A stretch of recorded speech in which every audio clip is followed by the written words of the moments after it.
After World War II, there were two superpowers remaining, the United States and the Soviet Union. America's economy was booming after the war, so was Russia's. The American economy was booming because people were buying American stuff. The domestic market for stuff like washing machines and typewriters, that's going through the roof. And also, people are buying American weapons, especially the US government. The Marshall Plan is in effect. The Soviet Union also has a booming economy, but that's mostly because Stalin is using slave labor to build canals and railroads, and there are these giant state owned farms and factories. The two countries are different in a number of ways. The United States has, on paper, representative democracy. They do have, of course, that small problem of the fact that lots of people aren't allowed to vote, so it's not really a representative democracy. The Soviet Union is a dictatorship. In terms of economics, the US is capitalist. We're a mixed economy by this point, but in general, a capitalist country. The Soviet Union is socialist. Even though Stalin claimed they were communist, we know that that's not really true. The two countries have very different sets of allies. America is allied with NATO countries like Britain and France and Canada, allied with Japan, allied with South Korea. Russia is allied with China and Cuba, and also Eastern Europe. These two superpowers never fought each other directly. They came close during the Korean War, but they never sat down face to face on a battlefield and fought each other. So the conflict is called the Cold War, and it's an extremely long war. It goes from 1947, after World War II, all the way up to 1991. So the war is called the Cold War because America and Russia never fought each other directly, but they did fight a number of proxy wars. And a proxy war, as we might remember, is where one side arms a small country, the other side arms a different small country. This happened during the Korean War. The United States armed and supported South Korea. Russia armed and supported North Korea, as did, of course, China. And that's a proxy war. We're not fighting directly, but our two proxies are fighting. But America's Cold War involved fighting more than just the Soviet Union. America wanted to defeat communism everywhere. So our central question is why?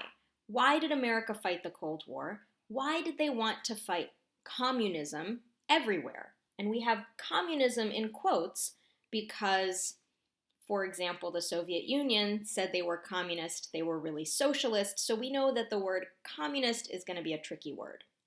So to understand our question, we need to understand larger dynamics of economics and governance. So we're going to review some vocabulary here. First world versus third world, democracy versus dictatorship, the economic systems, the ownership systems. This is really a review of stuff that's in your political spectrum, review of stuff that's in the vocabulary section of your binder.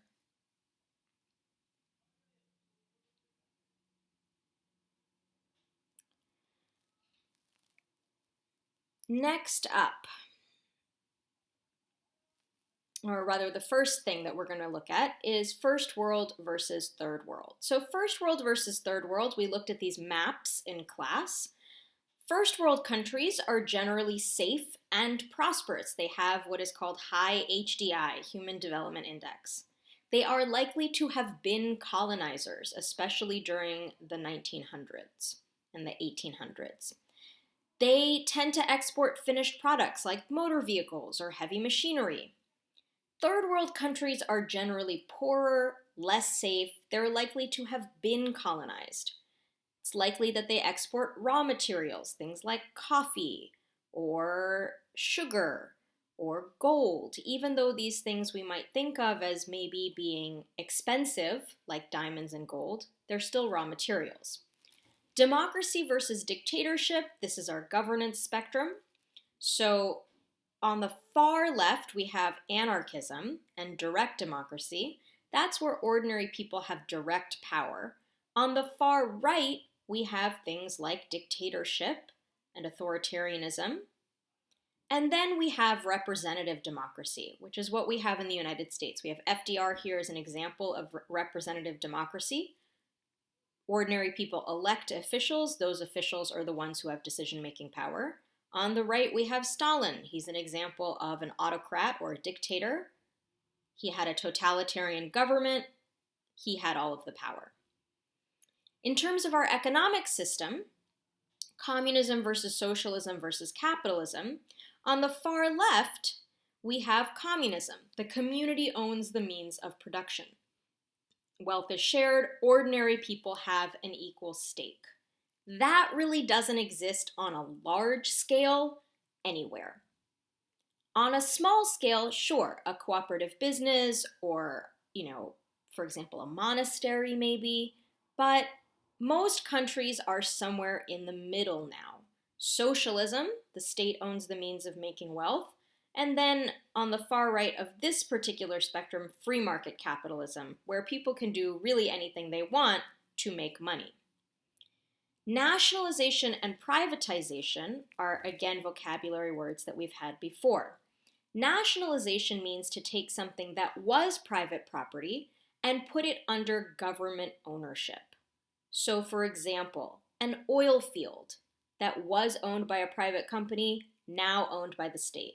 That's nationalization. Privatization means to take something that was publicly owned and put it under private ownership. So, for example, right now, there are some people in Massachusetts who are saying that the MBTA, which is owned by the state government, should be owned by a private company and the MBTA should be privatized. Why does all of this matter? We're going to look at two case studies that we talked about in class, India versus Iran. Both of these countries were under British control. In India, British control existed and then India became independent. In Iran, something a little bit different happened. Here we have two photos, one of a coal field in India, the other of an oil refinery in Iran. Both were established by Britain.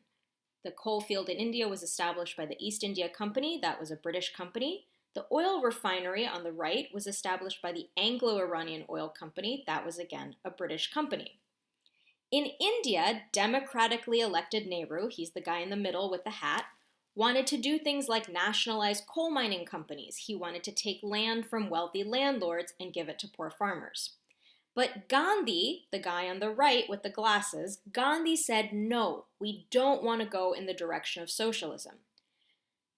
Nehru listened to Gandhi, and the British let India become independent. Britain continued making money. This coal field over here on the left was established by the East India Company in 1774. When India became independent, that coal field continued to be owned by this British company. There was no massive takeover of this company at the moment of independence. In Iran, things went differently. Democratically elected Mossadegh, he's the guy in the middle, tried to nationalize Iran's oil wells and refineries. He planned to compensate Britain for its property, but future profits of the Anglo-Iranian Oil Company would no longer go to Britain. Britain was not happy about this. So the British asked the Americans to overthrow Mossadegh. U.S. Secretary of State John Foster Dulles, he's the guy on the left, he did just that. This democratically elected Prime Minister, Mossadegh, because he threatened British profits, the British were like, nope, he's got to go. We need to overthrow him. And now we're going to turn to America to do this. So why did the U.S. fight the Cold War? Why did they decide to fight communism everywhere? We have three possible answers: democracy, confusion, and capitalism. Democracy, the US government wanted to spread democracy and freedom.